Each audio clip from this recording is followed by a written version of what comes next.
শ্রী শ্রী রামকৃষ্ণ কথামৃত ৩৭ পরিচ্ছেদ ১৮৮৫ ৩০ October. Doctor সরকারের প্রতি উপদেশ, জ্ঞানীর ধ্যান।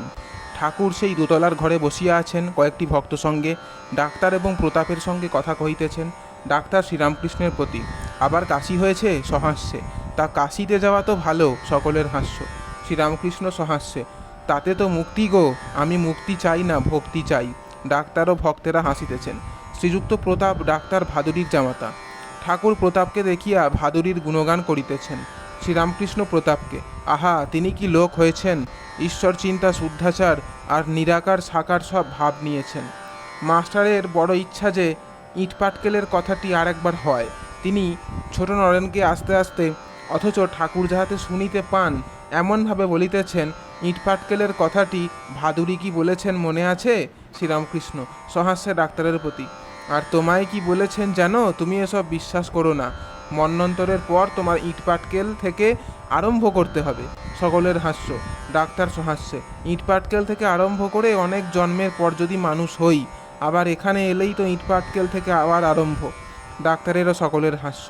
ঠাকুর একটু অসুস্থ, তবুও তাহার ঈশ্বরীয় ভাব হয় ও তিনি ঈশ্বরের কথা সর্বদা কন, এই কথা হইতেছে। প্রতাপ, কাল দেখে গেলাম ভাবাবস্থা।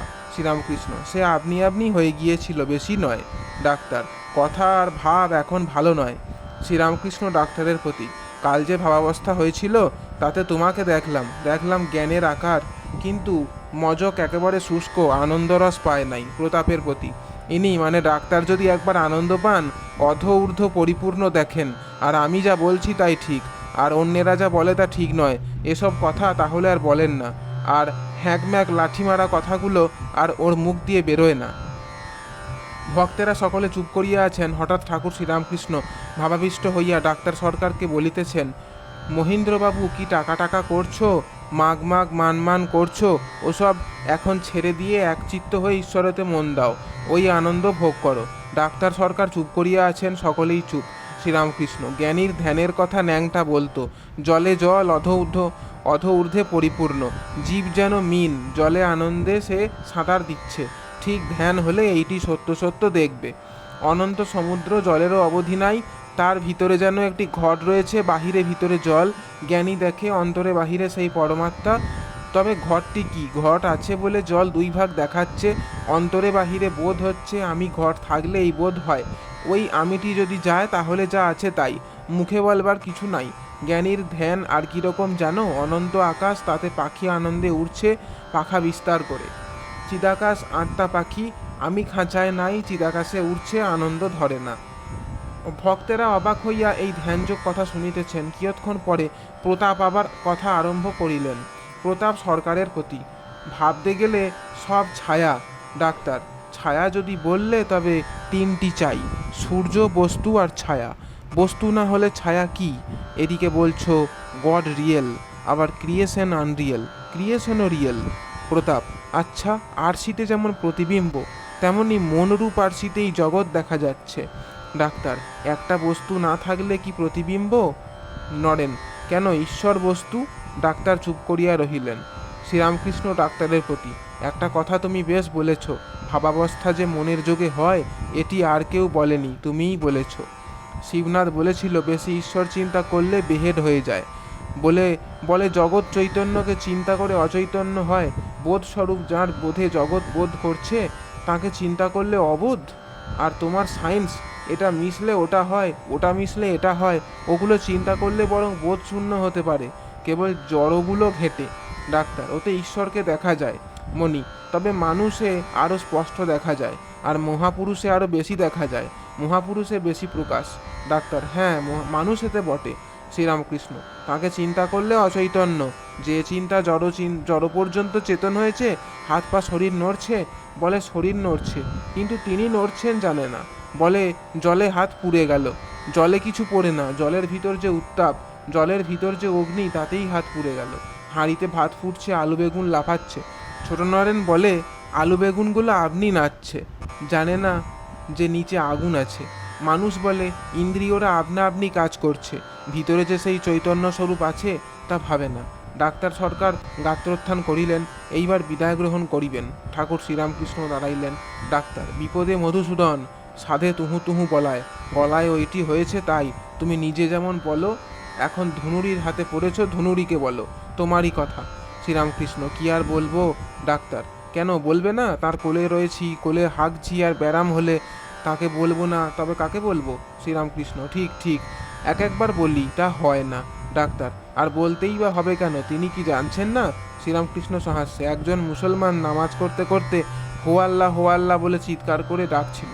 তাকে একজন লোক বললে, তুই আল্লাহকে ডাকছিস তো অত চেঁচাচ্ছিস কেন? তিনি যে পিঁপড়ের পায়ের নুপুর শুনতে পান। শ্রীরামকৃষ্ণ, তাতে যখন মনের যোগ হয় তখন ঈশ্বরকে খুব কাছে দেখে, হৃদয়ের মধ্যে দেখে। কিন্তু একটি কথা আছে, যত ওই যোগ হবে ততই বাহিরের জিনিস থেকে মন সরে আসবে। ভক্তমালে এক ভক্তের বিশ্বমঙ্গলের কথা আছে। সে বেশ্যালয়ে যেত। একদিন অনেক রাত্রে যাচ্ছে, বাড়িতে বাপ মায়ের শ্রাদ্ধ হয়েছিল, তাই দেরি হয়েছে। শ্রাদ্ধের খাবার বেশ্যাকে দেবে বলে হাতে করে লয়ে যাচ্ছে। তার বেশ্যার দিকে এত একাগ্র মন যে কিসের উপর দিয়ে যাচ্ছে, কোনখান দিয়ে যাচ্ছে, এসব হুঁশ কিছু নাই। পথে এক যোগী চক্ষু বুজে ঈশ্বর চিন্তা করছিল, তার গায়ে পা দিয়ে চলে যাচ্ছে। যোগী রাগ করে বলে উঠল, কি তুই দেখতে পাচ্ছিস না আমি ঈশ্বরকে চিন্তা করছি? তুই গায়ের উপর পা দিয়ে চলে যাচ্ছিস? তখন সে লোকটি বললে, আমায় মাফ করবেন, কিন্তু একটা কথা জিজ্ঞাসা করি। বেশ্যাকে চিন্তা করে আমার হুঁশ নাই, আর আপনি ঈশ্বর চিন্তা করছেন। আপনার সব বাহিরের হুঁশ আছে, এ কীরকম ঈশ্বর চিন্তা? সে ভক্ত শেষে সংসার ত্যাগ করে ঈশ্বরের আরাধনায় চলে গিয়েছিল। বেশ্যাকে বলেছিল, তুমিই আমার গুরু, তুমিই শিখিয়েছ কীরকম ঈশ্বরে অনুরাগ করতে হয়।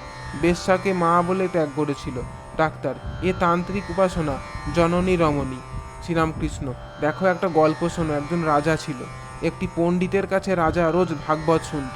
প্রত্যহ ভাগবত পড়ার পর পণ্ডিত রাজাকে বলতো, রাজা বুঝেছ? রাজাও রোজ বলতো, তুমি আগে বোঝো। ভাগবতের পণ্ডিত বাড়ি গিয়ে রোজ ভাবে যে রোজ রোজ এমন কথা বলে কেন? আমি রোজ এত করে বোঝাই আর রাজা উল্টে বলে, তুমি আগে বোঝো। পণ্ডিতটি সাধন ভজন করত। কিছুদিন পরে তার হুঁশ হলো যে ঈশ্বরই বস্তু, আর সব গৃহ পরিবার, ধনজন, মান সম্ভ্রম আর সব অবস্তু ঈশ্বরের। সংসারের সব মিথ্যা বোধ হওয়াতে সে সংসার ত্যাগ করলে। যাবার সময় কেবল একজনকে বলে গেল যে, রাজাকে বলো যে আমি এখন বুঝেছি। আর একটি গল্প শোনো। একজনের একটি ভাগবতের পণ্ডিত দরকার হয়েছিল। পণ্ডিত এসে রোজ শ্রীমদ্ ভাগবতের কথা বলবে। এমন পণ্ডিতের এখন ভাগবতের পণ্ডিত পাওয়া যাচ্ছে না।